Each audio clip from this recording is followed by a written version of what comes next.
إن الله وملائكته يصلون على النبي يا أيها الذين آمنوا صلوا عليه وسلموا تسليما اللهم صل على محمد وآل محمد سبحان الله والحمد لله ولا إله إلا الله والله أكبر ولله الحمد الله أكبر الله أكبر الله أكبر الله أكبر أشهد أن لا إله إلا الله أشهد أن لا إله إلا الله أشهد أن محمدا رسول الله اللهم صل على محمد وعلى محمد أشهد أن محمدا رسول الله اللهم صل على محمد وعلى محمد أشهد أن عليا ولي الله اللهم صل على محمد وعلى محمد أشهد أن عليا حجة الله اللهم صل على حي على الصلاة حي على الصلاة حي على الفلاح حي على الفلاح حي على خير العمل حي على خير العمل الله أكبر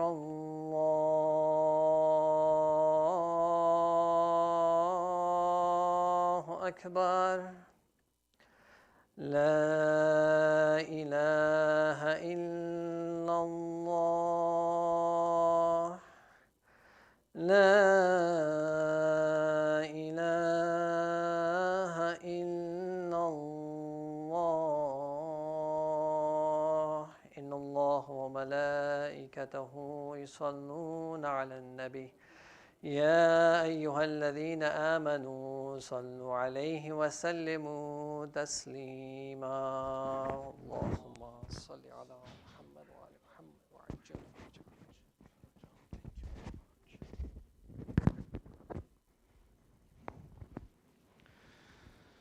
استغفر الله ربي وأتوب إليه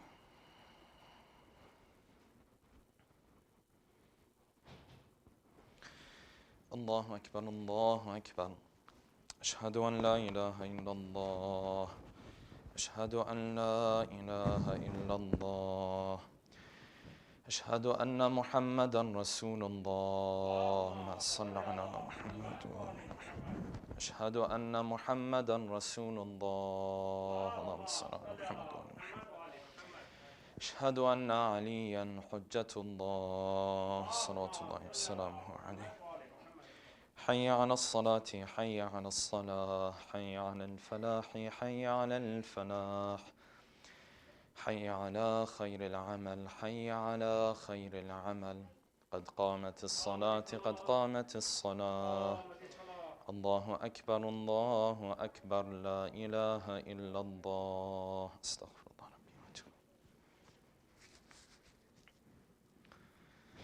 الله أكبر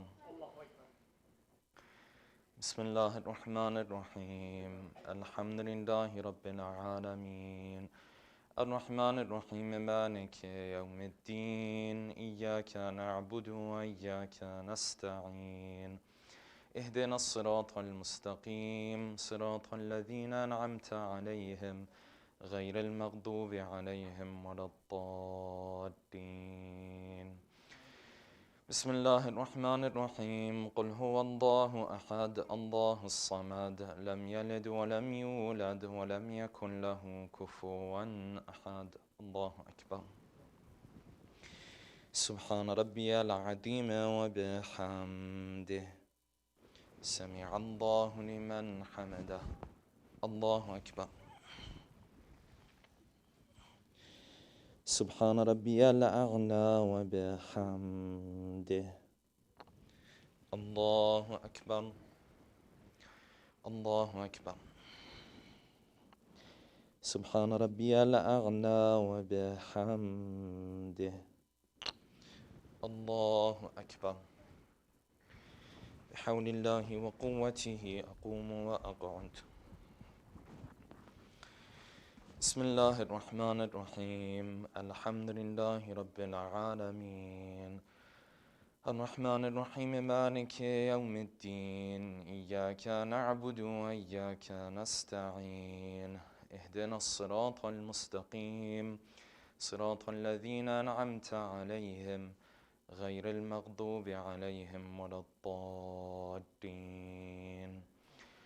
بسم الله الرحمن الرحيم قل هو الله أحد الله الصمد لم يلد ولم يولد ولم يكن له كفوا أحد الله أكبر اللهم صل على محمد وآل محمد اللهم ارزقنا توفيق الطاعة وبعد المعصية اللهم عجل لوليك الفرج اللهم اغفر للمؤمنين والمؤمنات والمسلمين والمسلمات الله أكبر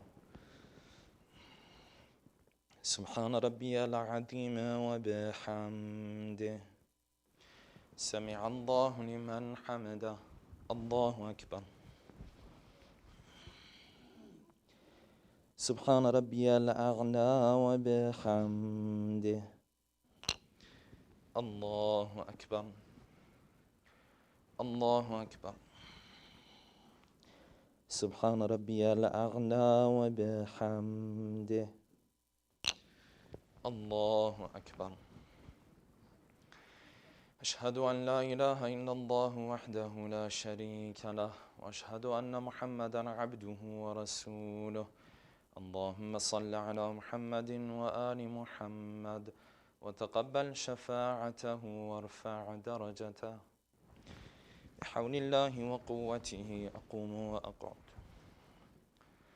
سبحان الله والحمد لله ولا إله إلا الله والله أكبر سبحان الله والحمد لله ولا إله إلا الله والله أكبر سبحان الله والحمد لله ولا إله إلا الله الله أكبر سبحان ربي العظيم وبحمده سمع الله لمن حمده الله أكبر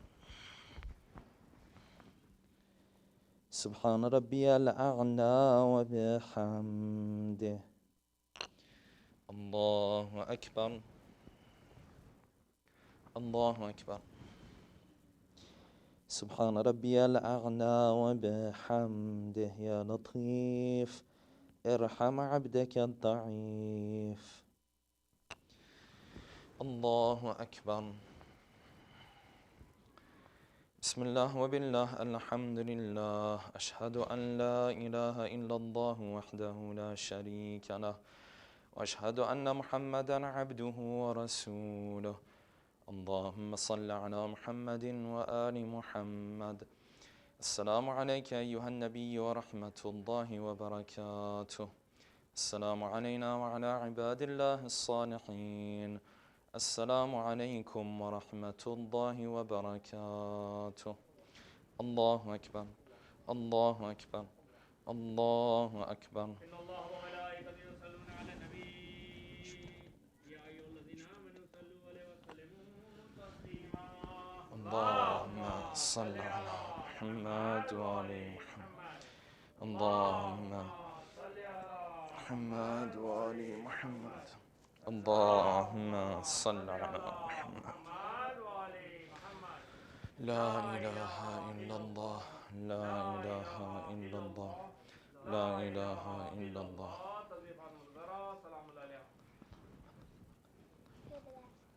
Thank you.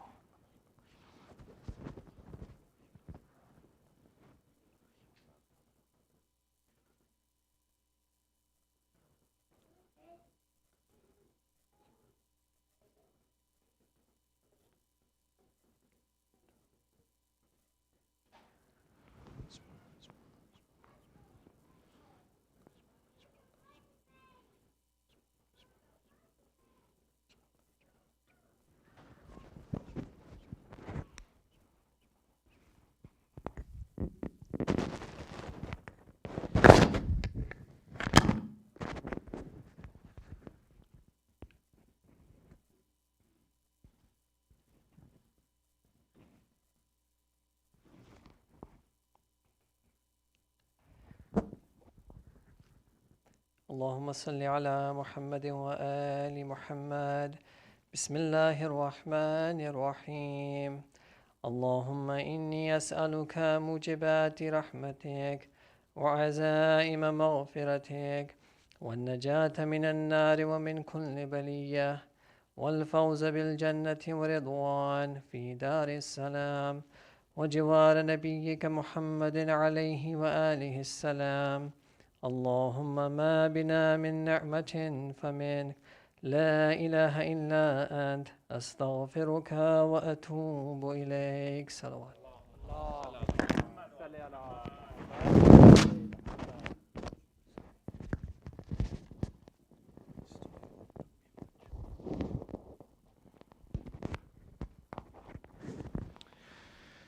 الله أكبر، الله أكبر. أشهد أن لا إله إلا الله، أشهد أن لا إله إلا الله، أشهد أن محمدا رسول الله. اللهم صل على محمد وآل محمد.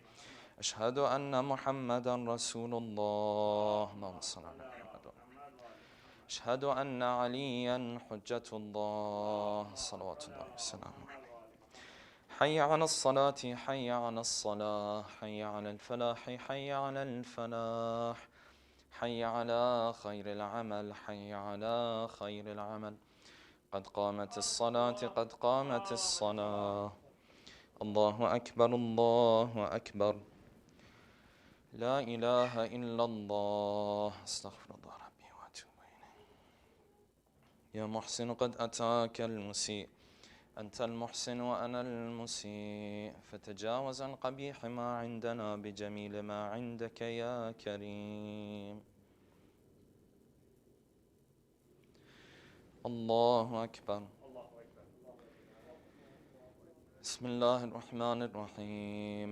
الحمد لله رب العالمين، الرحمن الرحيم، مالك يوم الدين. إياك نعبد وإياك نستعين.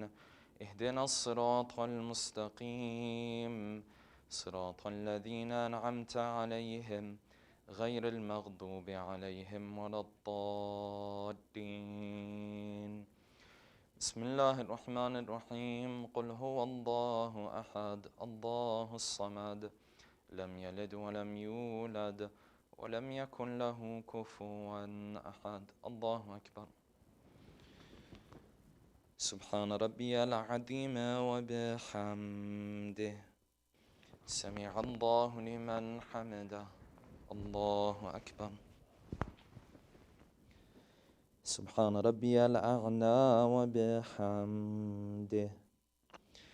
الله أكبر، الله أكبر. سبحان ربي الأعلى وبحمده. الله أكبر. بحول الله وقوته أقوم وأقعد. بسم الله الرحمن الرحيم. الحمد لله رب العالمين، الرحمن الرحيم مالك يوم الدين إياك نعبد وإياك نستعين اهدنا الصراط المستقيم صراط الذين أنعمت عليهم غير المغضوب عليهم ولا الضالين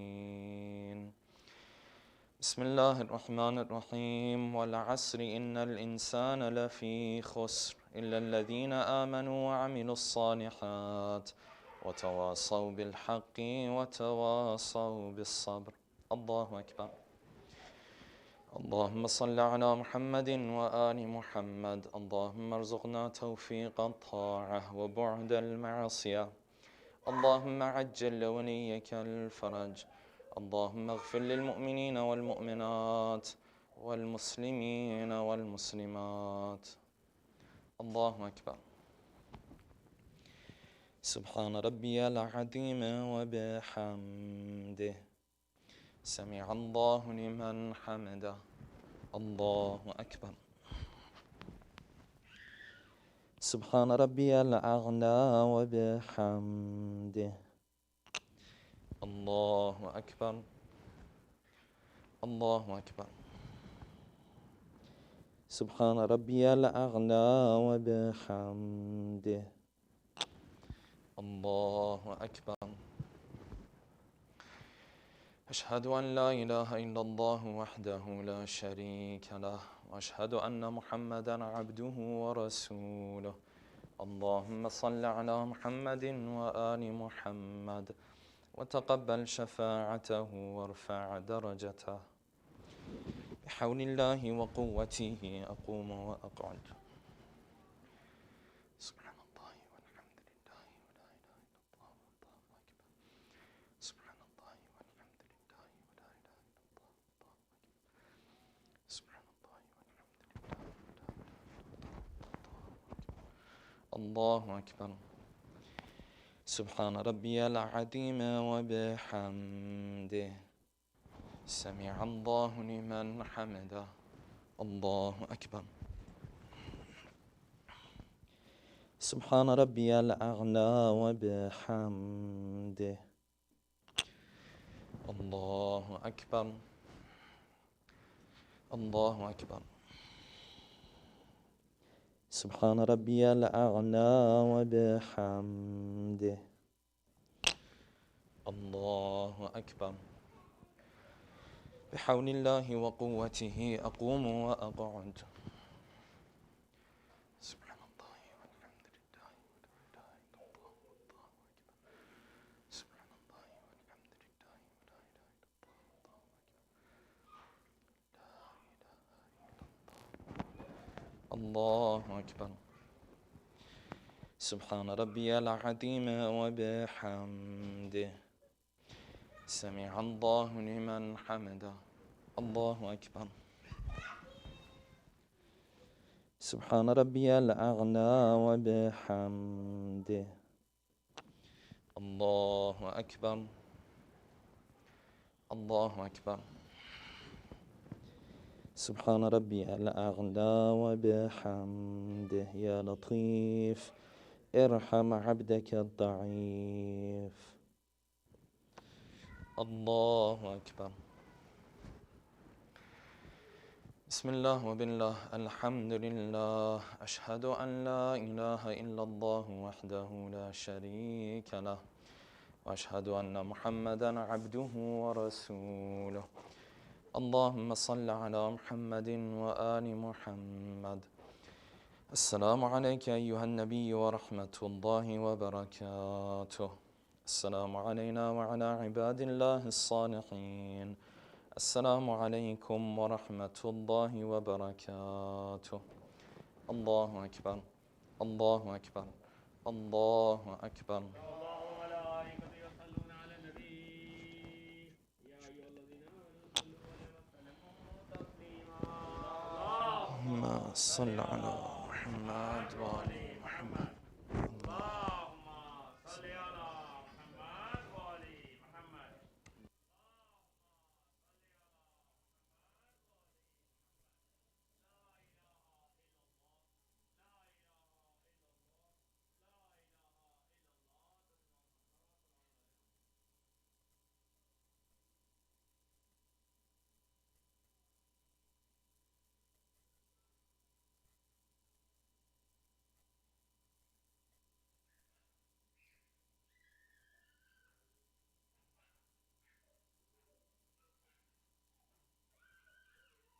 وصل على محمد وآل محمد. بسم الله الرحمن الرحيم.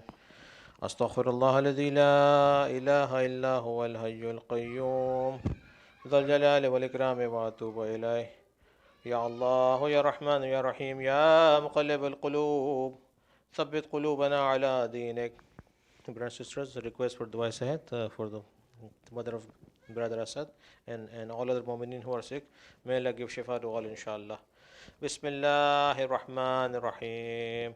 عما يجيب المضطر إذا دعاه يكشف السوء. عما يجيب المضطر إذا دعاه يكشف السوء. عما يجيب المضطر إذا دعاه يكشف السوء. عما يجيب المضطر إذا دعاه يكشف السوء. عما يجيب المضطر إذا دعاه يكشف السوء برحمتك يا أرحم الراحمين. اللهم صل على محمد وآل محمد. Precious humble request, please recite Surah Fatiha for marhum Mukhtar Ali Makhraj, marhum Rubab Bano bint Haji Nanji, marhum Shaban Ali Ghulam Hussain, and all of your marhumin also with a loud salawat.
صلوا على محمد وآل محمد.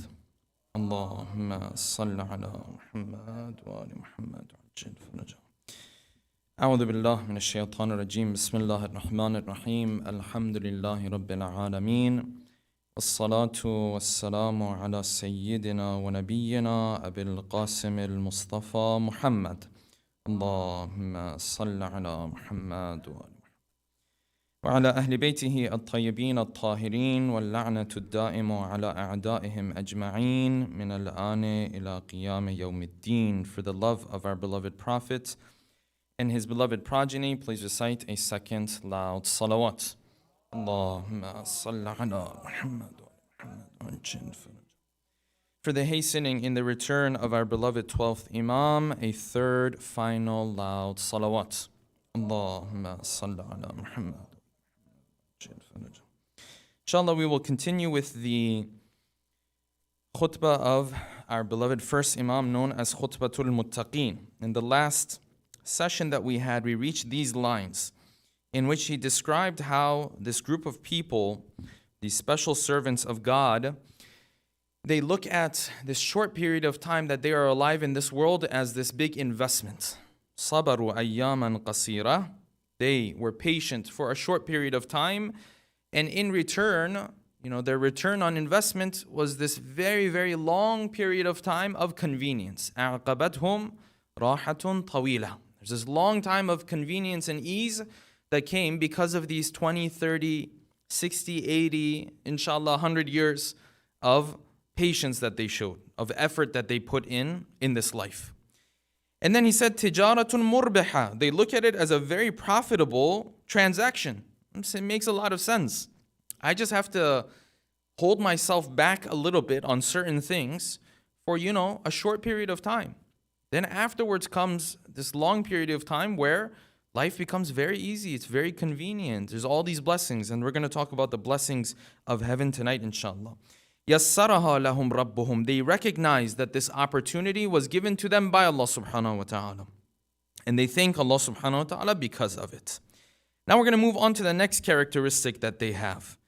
أَرَادَتْهُمُ الدُّنْيَا. These individuals are such that the dunya wants them. The dunya is seeking them. The dunya is looking for them. فَلَمْ يُرِيدُوهَا. But they didn't want the dunya. So what does this mean? This means the dunya came for them. The dunya wanted to come and captivate these individuals. The dunya came with all of its pleasures and all of its glamour and all of its glitter to come and draw these people in. فَلَمْ يُرِيدُوهَا. They just kind of walked away from it. Now, of course, these words making it sound very easy. But I wish it was that easy. It's not that easy. But he says these people, the dunya came after them hard. فَلَمْ يُرِيدُوهَا. But they didn't want the dunya. And this is a concept that's mentioned over and over again. And in today's world, if you're looking at things from a very material perspective, this makes no sense at all. No sense at all. That hadith says, if you run after dunya, dunya runs too. It grows feet, it starts to run too. If you just sit in your place, you just do your thing being your wajib and haram, you do your duty. Multiple ahadith say that the dunya will come and present itself to you. The dunya comes, kneels in front of you and says, why don't you benefit from me? It's an odd relationship. It's very odd. The more you run after it, it runs away from you. The more you sit back and you say, well, I don't have to run after it. Still going to do everything. You still work hard. Yes, you still put in effort. You still strategize. You still plan for the future. You still invest. You still do everything. Yes? But your mindset is a mindset of abundance, meaning that I don't bother myself too much with this dunya. This dunya is going to come my way. Hadith says it will come your way. But if you start running after it, no, this dunya will, in my words, grow feet. It'll start running as well. So I want to take some time to go through this hadith that the first imam mentions. Because, we speak about dunya in a very general sense. You can break it down in your own way. Everyone's dunya is a different thing. Everyone's dunya, there's a particular aspect of the dunya for each person that has more glamour, more pleasure, more glitter in his eyes. For someone, it's wealth. For someone, it's recognition. For someone, it might be something else. It might be beauty. For someone else, it might be, the connections and the opportunities that he has. And for everyone, it's a different thing. For every one of us, it's a different sin, na'udhu billah, that really, in our eyes, looks beautiful, which makes us end up committing it. So, but hadith talks about dunya in general. You can break it down in your own mind and in your own life, in your own way. Every one of us knows what part of dunya is it that I'm engaging with to an extent where I'm ending up doing haram because of it. So you can contextualize it for yourself. Yes, and I contextualize it for myself as well. But as a whole, the first imam talks quite a bit about the dunya. And of course, a lot of this happens in Nahjul Balagha. But of course, Nahjul Balagha are only selections from the words of the first imam. So there might be one line in there, whereas in reality it was a longer khutbah. And Sayyid al-Radhi, he only chose that one line. And what we're about to go through is an example of that. This is a very short line in which the first imam talks about the dunya. We're going to go and find the context and go through the full khutbah of the imam. Recite a salawat, please. Allahumma salli ala Muhammad wa ala Muhammad wa ajil faraj. The narration says, وَقَالَ عَلَيْهِ السَّلَامِ يَوْمًا وَقَدْ أَحْتَقَ النَّاسُ بِهِ. Says one day, people had gathered around Ali ibn Abi Talib. And he started to utter these words. Recite another salawat, please. Allahumma salli ala Muhammad wa ala Muhammad. He said, أُحَذِّرُكُمُ الدُّنْيَا. Be careful of the dunya. I'm warning you when it comes to the dunya. Okay. فَإِنَّهَا مَنْزِلُ قُلْعَةٍ وَلَيْسَتْ بِدَارٍ نُجَعَةٍ. Because it's a place where you can't stick around. It's not a place where you can settle down. It's a place of change. It's a place of transition. Don't look at it as that place that you're going to settle down in. No, it's very quickly, soon, you're going to get going. Like he says in some of his other hadith, he says the people of this world are like the people of a caravan who stop at a station, and it's any moment they're going to tell them, okay, your stop here is ended, now you have to move on. They're going to call them back to the caravan, so they get back on their horses and camels and everything, and they start moving on. It says, Kanu karakbin, they're like a caravan, they're pausing there for a moment. This is the first thing that he says. Then he says this, these are all beautiful insight into this world. He says, Hanat ala rabbiha. This dunya, extremely worthless in the eyes of God. Why? Why is it so worthless? How do you say it's so worthless? It says because of this. فَخَلَتَ خَيْرَهَا بِشَرِّهَا. It's so worthless that when God created it, He mixed the good in it with the bad. The pleasures of this world, they come with the difficulties. Some of these pleasures, the worst of haram. Some of these pleasures, completely halal. It's mixed. It's good and bad all over. There's no part of it that you can look at and say, this is just good. No, he says, hanat. He didn't care about this dunya too much. So the good and bad in it, they're mixed together. وَحُلْوِهَا بِمُرِّهَا. And the sweet parts, they are mixed with what? The bitter parts of life. Every sweet part of life. It's mixed. It's connected with a bitter part of life. The birth of the child is mixed with that pain that the mother has to go through. Yes? The marriage comes with its own pains. Every single pleasure in this world, it's mixed. It's like he's trying to say this is like the worst thing God created. This dunya is like the worst thing He had on His hands. It's like, here you go. This is the dunya. Then he says it's also very worthless in the eyes of God because of this. لَمْ يَذَعْهَا لِأَوْلِيَائِهِ. He didn't even take it and say, this is only for my good servants. It's so worthless in His eyes that He said, you know what, even my enemies can have this dunya, no problem. They want to take pleasure in it. They want to have a piece of it. They want to have most of it. No problem, I give it to them. So a hadith says that if God valued the pleasures of this world, even to the extent of the wing of a fly, if he valued it to that extent, he would not be giving it to His enemies. He would not be granting this dunya to His enemies. If He's giving it to His enemies, what does that mean? He doesn't even care about it. And the Quran says we wanted to give more to them. Surah Al-Zukhruf says we wanted to give more to them. The problem was you and I as believers would see it and we say, oh, we'd lose our faith. Surah Al-Zukhruf says these people, they would have lost their faith. Otherwise, we wanted to give them more of this dunya. وَلِبُيُوتِهِمْ أَبْوَابًا. We were going to give them gates to their houses. And for the bad people, we wanted to give them even more because we wouldn't even care about it. They can have more. He says, لَمْ يَذَعْهَا لِأَوْلِيَائِهِ وَلَا يَضِنَّنَّ بِهَا عَلَىٰ أَعْدَائِهِ وَهِيَ دَارٌ مَمَرٍ لَا دَارٌ مُسْتَقَرٍ. It's a place of transition, not a place where you settle down. وَالنَّاسُ فِيهَا رَجُلَانِ. He says, people in this dunya, they only fall under two categories. And you fall under one of these two categories too. He says, there's only two types of people in this world. What are those two types of people? He says, رَجُلٌ بَاعَ نَفْسَهُ فَأَوْبَقَهَا. Either he sells himself to the dunya, well then he's in trouble. Because he bought into this dunya, didn't prepare for the akhirah, he's going to be in trouble. Either you fall under that category, or the second category, وَرَجُلٌ إِبْتَاعَ نَفْسَهُ فَأَعْتَقَهَا. The one who buys himself from the dunya. It's very beautiful. There's one, he sells himself to the dunya. Sells his faith to the dunya. The second one, no, he uses this dunya to buy himself. He puts in some effort in this world to do what?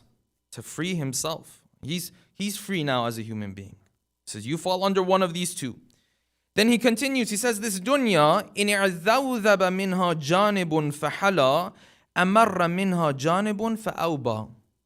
says, if there's any time a part of your life becomes sweet, فَحَلَى حُلْوَ, becomes sweet, says another corner of it becomes bitter. Life is never perfect. There's always something. It's like, it's never the case that everything aligns, you know? It's like if you ever hit all of the green lights going to work, on your way back, you're going to hit all the red lights. If it goes for 1 week, you hit all the green lights. The next week, you're going to hit all the red lights. You'll hit a detour. You'll hit this. You hit that. This is how life is. It says every aspect of the life that becomes sweet, there's another aspect of it becomes a problem. It's just never, always something. So that's how it is. أولها عناء وآخرها فناء. This dunya is such, from the beginning, it comes with difficulty. And what happens at the end? آخرها فناء. At the end, it doesn't even last. It's like it disappears. إن استغنى عنها من استغنى عنها فتن. He says the one who feels needless towards this dunya with all of these characteristics, he's a winner because he sees all the flaws in it. وَمَنْ افتقر فيها حزن. And the one who feels needy towards it, he's always going to have sadness and concern and worry in his heart. He's never going to walk away victorious. He says, مَنْ سَعَاهَا فَاتَتْهُ وَمَنْ قَعَدَ عَنْهَا أَتَتْهُ. He says, the one who rushes towards sa'i. Yes, we do sa'i between Safa and Marwa. You run, you rush. He says, مَنْ سَعَاهَا فَاتَتْهُ. The one who runs after this dunya will make him miss. Yes, he jukes out this person. And then he says, وَمَنْ قَعَدَ عَنْهَا. But the one who sits there and says, I don't need you, أَتَتْهُ. The dunya comes to him. It's like a weird relationship. And then he says this one line. Now, Sayyid al-Radi in Nahj al-Balagha, he's quoting this whole khutbah because of this one line. We went through the full khutbah. He's quoting it for this one line. This one line is extremely beautiful because in it there is a play of words that the Imam is using that adds to the eloquence. He says, "Man absara fiha bassarathu." This dunya is such, if you're able to look into it, you're able to see beyond the surface when it comes to the dunya, bassarathu, it will give you an insight and a vision. It will help you understand what life is all about. You're able to go beyond the surface. Man absara fiha. Whoever can see what's going on within it, bassarathu. This dunya will give him a vision and an insight, a maturity when it comes to life. Because in this step, he's looking into the dunya. He's looking beyond the dunya, beyond the surface. Okay, so then what's the other scenario? He says, but وَمَنْ أَبْصَرَ إِلَيْهَا. But the one who's looking at the dunya, his hopes and dreams are where? In the dunya. His hopes and dreams lie in the dunya. The one who's looking at the dunya in the sense that he has these hopes and dreams towards the dunya, أَعْمَتْهُ. Those hopes and dreams will make him blind. Just depends how you look at it. He says if you look deep within it, you understand what it's all about, it will give you a vision and an insight that nobody else has. But if you look at it in the sense of you having hope towards it, then what happens? Then أَعْمَتْهُ. It will make you blind. It will make you so busy, make you so entangled with different things, you'll forget about the important things in life. Just depends on how you're looking at it. مَنْ بَصَّرَ فِيهَا بَصَّرَتْهُ مَنْ أَبْصَرَ فِيهَا بَصَّرَتْهُ وَمَنْ أَبْصَرَ إِلَيْهَا أَعْمَتْهُ فَالْإِنسَانُ فِيهَا غَرَضُ الْمَنَايَا مَعَ كُلِّ جُرْعَةٍ شَرَقٌ. He says this world, it's so full of difficulties. Every time you take a sip of water, there is sharaqun. When something gets stuck in your throat, they say this is sharaqun. So almost every time when you want to take in that pleasure, there's something to bother you at the same time. And he says, وَمَعَ كُلِّ أَكْلَةٍ غُصَصٌ. And every bite of food that you want to take, there's concerns and worries and things that are on your mind, and it's never full happiness. لا تنال منها نعمة إلا بفراق أخرى. You never reach any blessing in this world unless that you give up from another blessing. You want the money, you want wealth. Okay, well, now you have to give up on other things. You have to give up on your sleep. You might even have to give up on family. You might have to give up on this, on that. Yes? You want family. Well, now you have to give up on what? To give up on this wealth, on this convenience, on this ease, on this paycheck, so on. Even if you balance it, which is what Islam wants from us, still, you're giving up from some for the other. This is how it is. You don't get one blessing unless you give up another blessing. That's the way it works. You can't have everything altogether. He says this is the way the dunya is. And these individuals, because they understand this, when the dunya comes to them, they don't fall for it. Again, easier said than done. Because narrations say there were individuals who used to come to the imams, and when the imam would speak to them, that individual who had taken on a physical form would say, I am the dunya speaking to you. What does this mean? How do we understand it? It's a different thing. What does it mean that the dunya speaks to the imam and the imam says, no, I don't want you, you can walk away? This we may not understand, but it approaches all of us in our own way. أرادتهم الدنيا فلم يريدوها وأسرتهم ففدوا أنفسهم منها. The dunya tried to captivate them and lock them down. ففدوا أنفسهم. But they got themselves out of it. They were able to free themselves from this dunya. Moving on, inshallah, I'll be wrapping up soon. Okay, these individuals, because they were able to distance themselves from the dunya, what do they look like? This is their nighttime. So the hadith is going to go through what they look like at night, what they look like at day. Big contrast between the two. Big contrast between the two. Their character is multifaceted. During the day you see him, you think one thing. During the night you see him, you think something else. It says, أَمَّا اللَّيْلِ, during the nighttime, what do they look like? فَصَافُونَ أَقْدَامَهُم. Their legs are straightened, meaning that they're standing in a form of salat. فَصَافُونَ أَقْدَامَهُم تَالِينَ لِأَجْزَاءِ الْقُرْآنِ. And they are reciting the verses of the Qur'an. يُرَتِّلُونَهَا تَرْتِيلًا. They recite in the form of tartil, which we will have to explain what that means. يُحَزِّنُونَ بِهِ أَنفُسَهُم. Through this recitation, they do tahzeen of themselves. They bring huzn to themselves. What does it mean they bring huzn to themselves?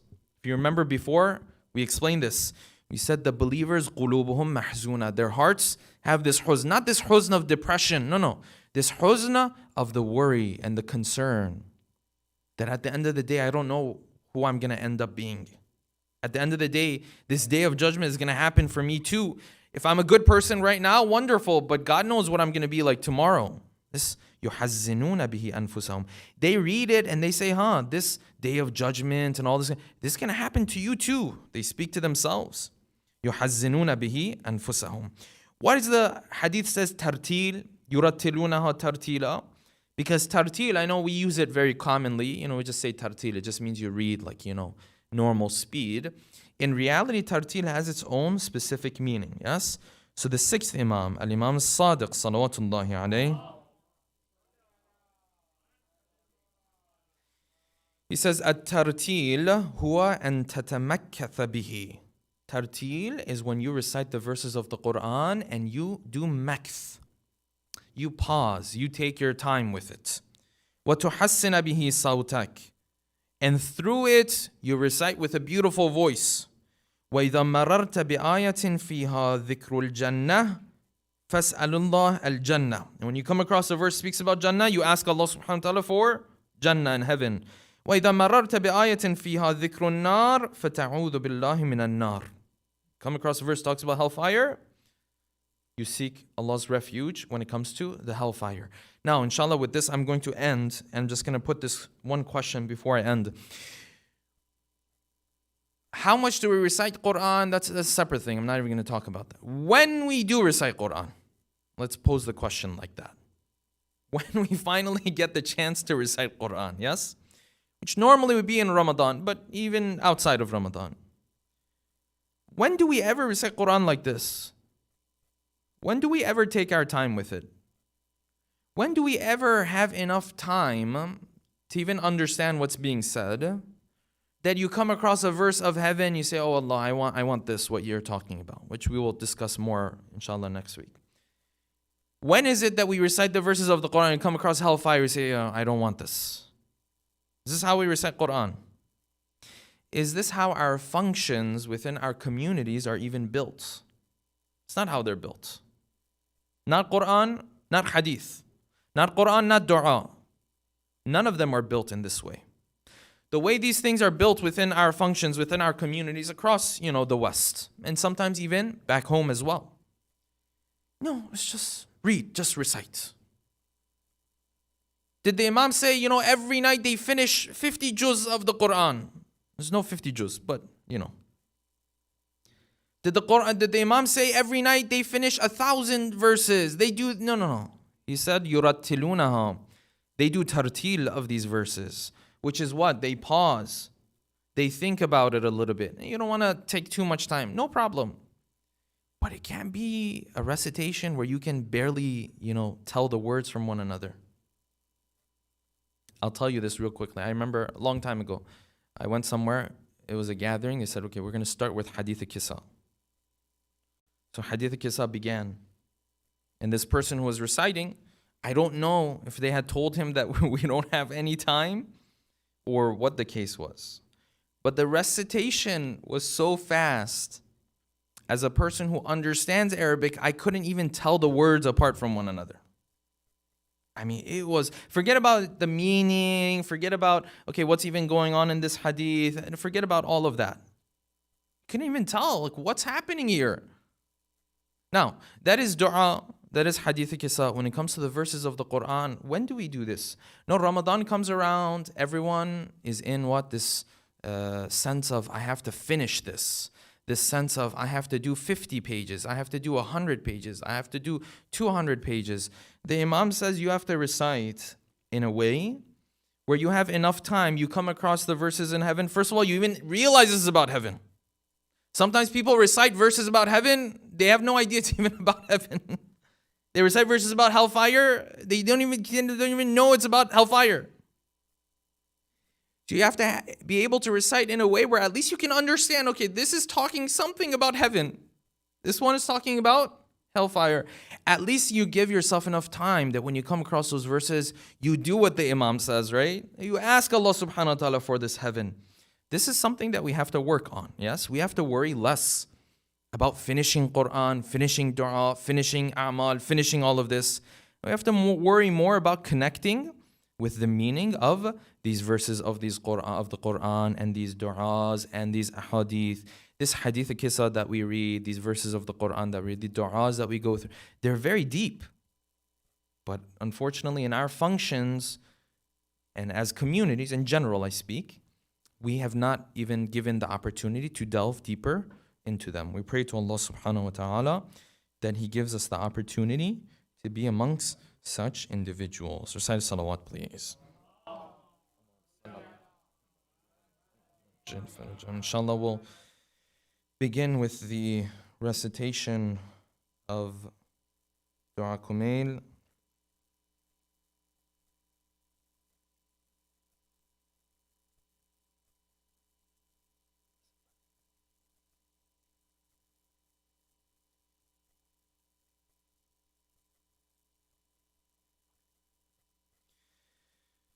اللهم صل على محمد وآل محمد بسم الله الرحمن الرحيم اللهم صل على محمد وآل محمد اللهم إني أسألك برحمتك التي وسعت كل شيء وبقوتك التي قهرت بها كل شيء وخضع لها كل شيء وذل لها كل شيء وبجبروتك التي غلبت بها كل شيء وبعزتك التي لا يقوم لها شيء وبعظمتك التي ملأت كل شيء،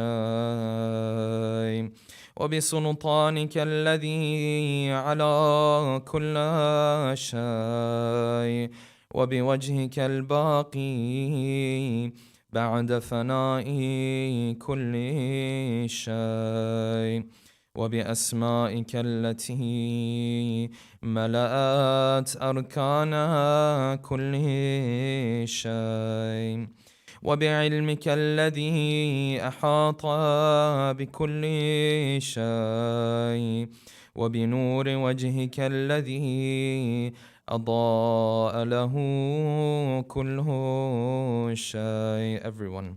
يا نور يا قدوس، يا نور يا نور يا قدوس، يا أول الأولين ويا آخر الآخرين.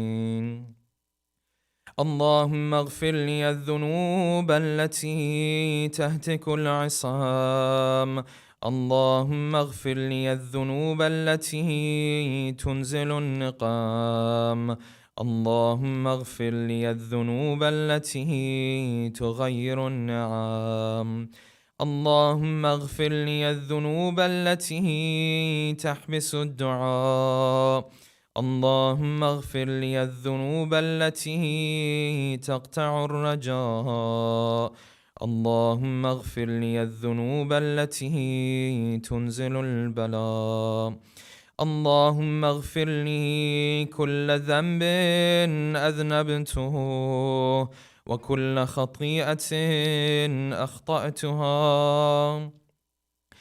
اللهم إني أتقرب إليك بذكرك وأستشفع بك إلى نفسك، وأسألك بجودك أن تدنيني من قربك، وأن توزعني شكرك، وأن تلهمني ذكرك. اللهم إني أسألك سؤال خاضع متذلل خاشع أن تسامحني وترحمني وتجعلني بقسمك راضيا قانعا، وفي جميع الأحوال متواضعا. اللهم وأسألك سؤال من اشتدت فاقته وأنزل بك عند الشدائد حاجته، وعظم فيما عندك رغبته. اللهم عظم سلطانك وعلى مكانك، وخفي مكرك وظهر أمرك، وغلب قهرك وجرت قدرتك، ولا يمكن الفرار من حكومتك. اللهم لا أجد لذنوبه غافرا ولا لقبائحه ساترا، ولا لشيء من عملي القبيح بالحسن مبدلا غيرك. لا إله إلا أنت سبحانك وبحمدك. ظلمت نفسي ظلمت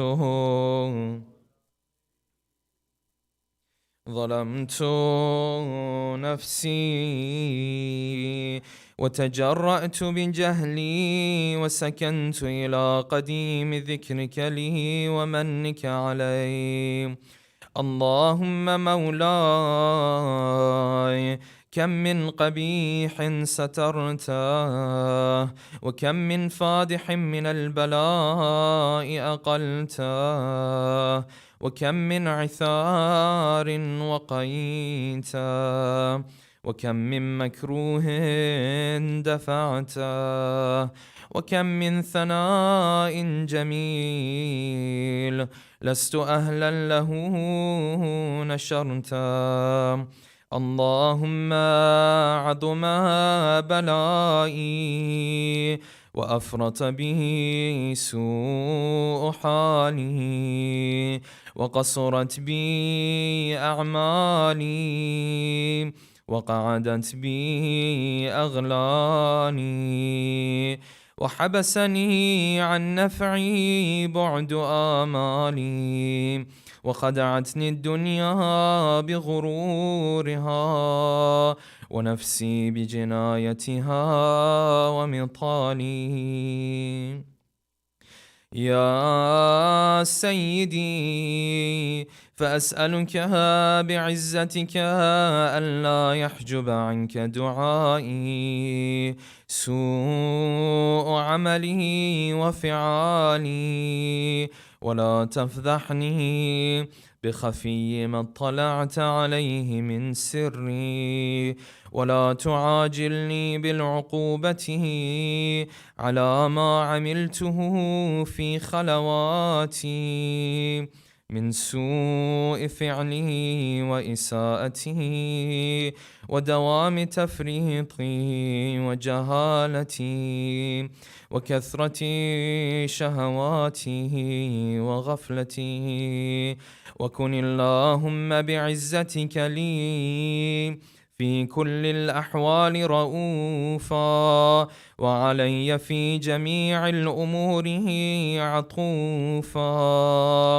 إلهي وربي، من لي غيرك؟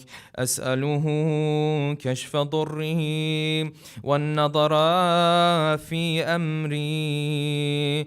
إلهي ومولاي، أجريت علي حكما اتبعت فيه هوى نفسي، ولم أحترس فيه من تزيين عدوي، فغرني بما أهوى وأسعده على ذلك القضاء، فتجاوزت بما جرى علي من ذلك بعد حدودك، وخالفت بعض أوامرك، فلك الحجة علي في جميع ذلك، ولا حجة لي فيما جرى علي فيه قضاؤك، وألزمني حكمك وبلاؤك.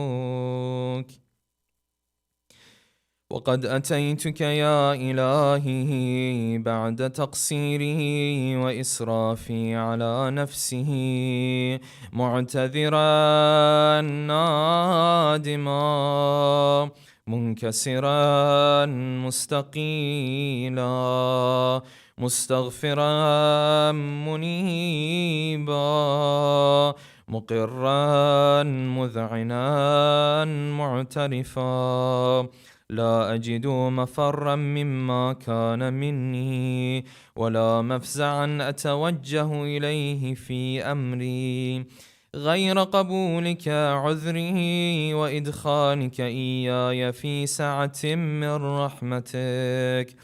اللهم فاقبل عذري وارحم شدتها ضري، وفكني من شدي وثاقي.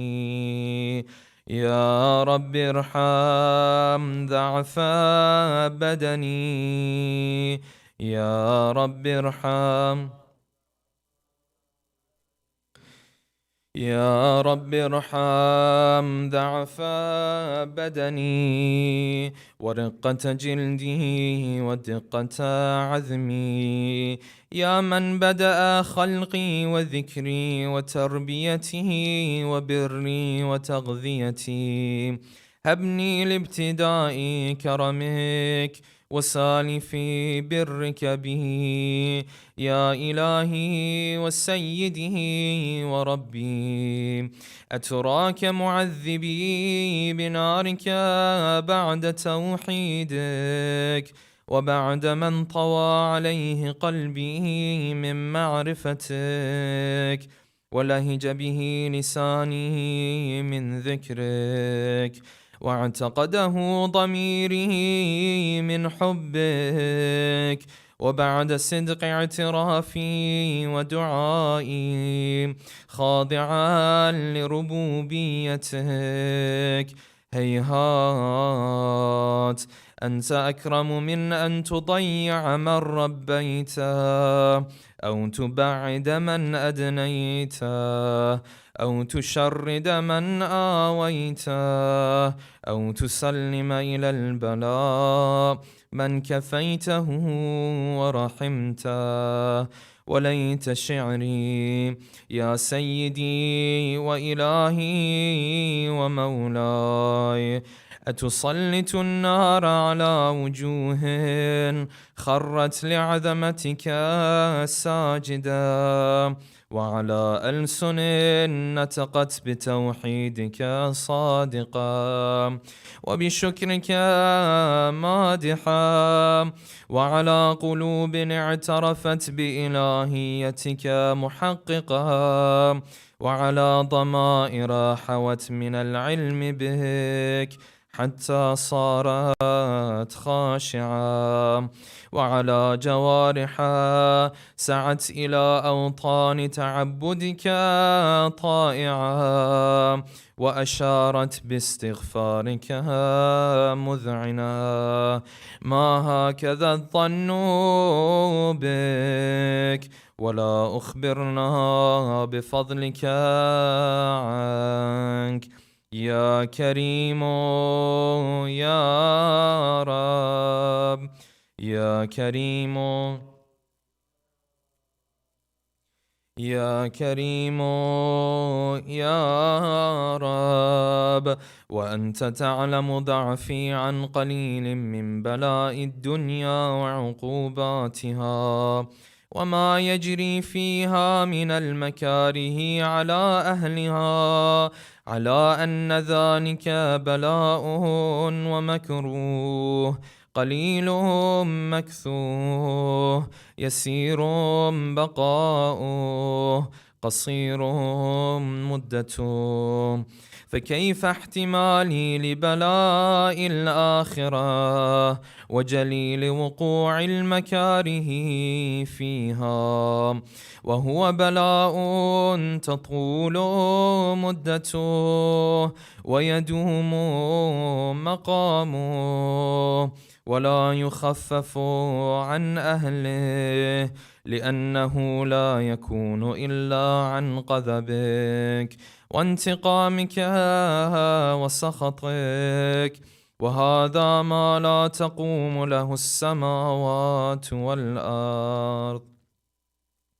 يا سيدي فكيف بي وأنا عبدك الضعيف الذليل الحقير المسكين المستكين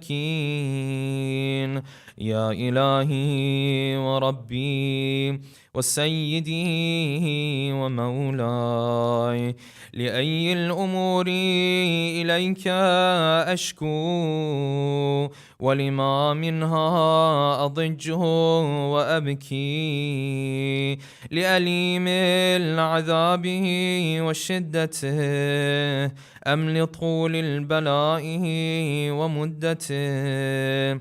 فلئن صيرتني للعقوبات مع أعدائك وجمعت بيني وبين أهل بلائك وفرقت بيني وبين أحبائك وأوليائك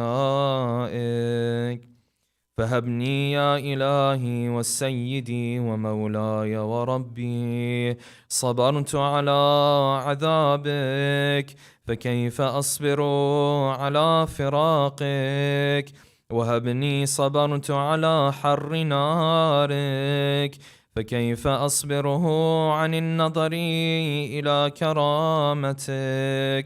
أم كيف أسكن في النار ورجائي عفوك؟ فبعزتك يا سيدي ومولاي أقسم صادقا، لئن تركتني ناطقا لأضجن إليك بين أهلها ضجيج الآملين، ولأصرخن إليك صراخ المستصرخين، ولأبكين عليك بكاء الفاقدين، ولأنادينك أين كنت يا ولي المؤمنين، يا غاية آمال العارفين، يا غياث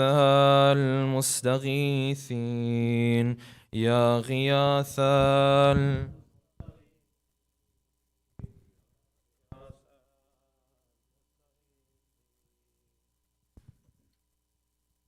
يا حبيب قلوب الصادقين، ويا إله العالمين، أفتراك سبحانك يا إلهي وبحمدك تسمع فيها صوت عبد مسلم سجن فيها بمخالفته، وذاق طعم عذابها بمعصيته، وخبث بين أتباكها بجرمه وجريرته، وهو يزج إليك زجيج مؤمل رحمتك، ويناديك بلسان أهل توحيدك، ويتوسل إليك بربوبيتك يا مولاي. فكيف يبقى في العذاب وهو يرجو ما سلف من حلمك؟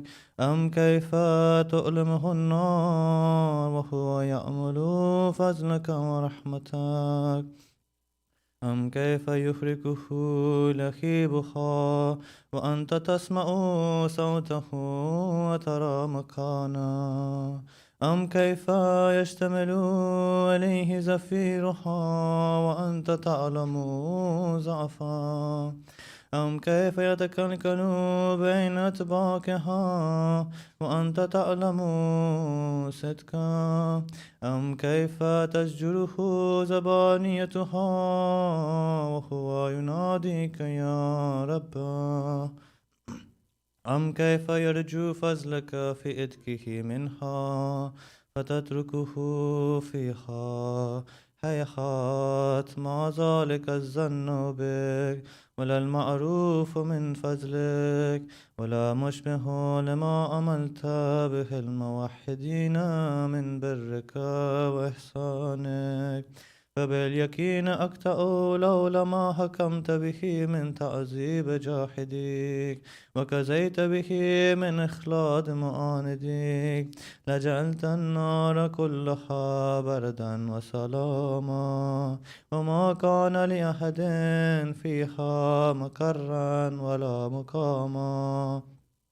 لكنك تكدست أسماؤك، أقسمت أن تملأها من الكافرين من الجنة والناس أجمعين، وأن تخلد فيها المعاندين، وأن تجلى ثناؤك قلت مبتدئا، وتطولت بالإنعام متكرما. أفمن كان مؤمنا كمن كان فاسقا لا يستوون. إلهي وسيدي، فأسألك بالقدرة التي قدرتها وبالكزية التي حتمتها وحكمتها وغلبت من عليه أجريتها، أن تهب لي في هذه الليلة وفي هذه الساعة كل جرم أجرمت وكل ذنب أذنبت وكل قبيح أسررت وكل جهل عملت كتمته أو أعلنت أخفيته أو أظهرت وكل سيئة أمرت بإثباتها الكرام الكاتبين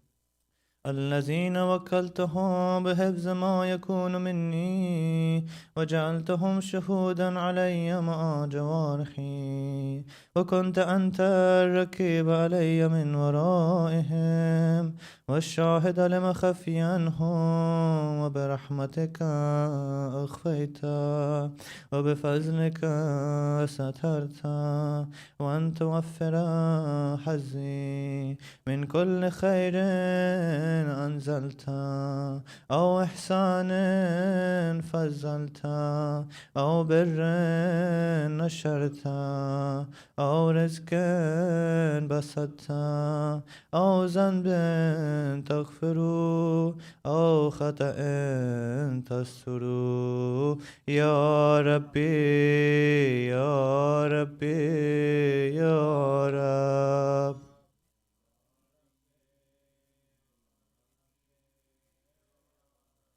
يا ربي يا ربي يا رب يا إلهي وسيدي ومولاي ومالك ركي يا من بيده ناصيتي يا أليما بالضر ومسكنتي يا خبيرا بفقري وفاقتي يا ربي يا ربي يا رب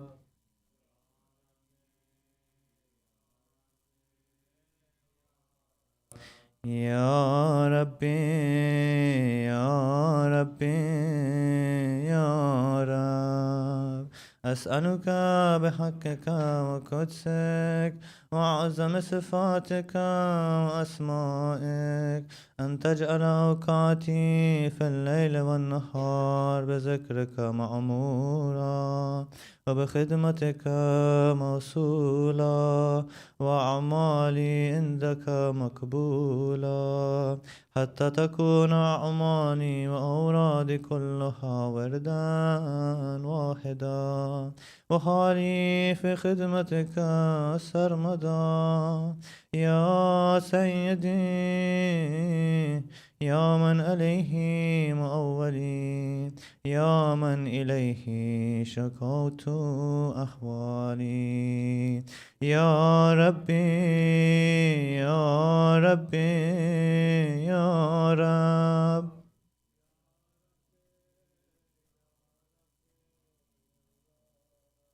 يا ربي يا ربي يا رب قوي على خدمتك جوارحي واشدد على العزيمة جوانحي وهب لي الجد في خشيتك والدوام في اتصال بخدمتك حتى أسرح إليك في ميادين السابقين وأسرع إليك في البارزين وأشتاق إلى قربك في المشتاقين ودنو منك دنو المخلصين وخافك مخافة المؤكنين واجتمع في جوارك مع المؤمنين اللهم ومن أرادني بالسوء فأرده ومن كادني فكده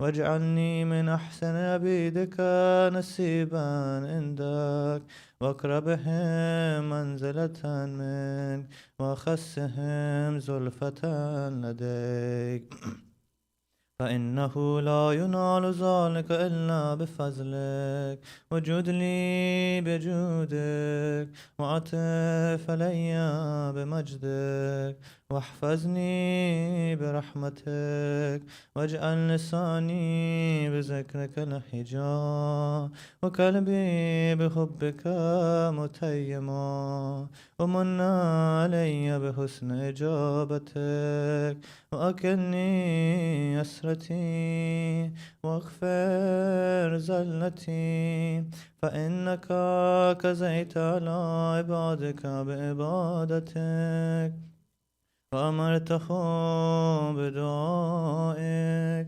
وزمنت لهم الإجابة، فإليك يا ربي نصبت وجهي، وإليك يا ربي مددت يدي، فبعزتك استجب لي دعائي، وبلغني مناي، ولا تعتأ من فضلك رجائي، واكفني شر الجن والإنس من أعدائي، يا سريع الرضا، يا سريع الرضا، يا سريع الرضا، اغفر لمن لا يملك إلا الدعاء، فإنك فعال لما تشاء، يا من اسمه دواء، وذكره شفاء، وطاعته غنى، ارحم من رأس ماله الرجاء، وسلاحه البكاء، يا سابغ النعم، يا دافع النكام، يا نور المستوحشين في الظلام، يا عالما لا يؤلم، صل على محمد وآل محمد، وافعل بي ما أنت أهله، وصلى الله على رسوله والأئمة الميامين من آله، وسلم تسليما كثيرا كثيرا.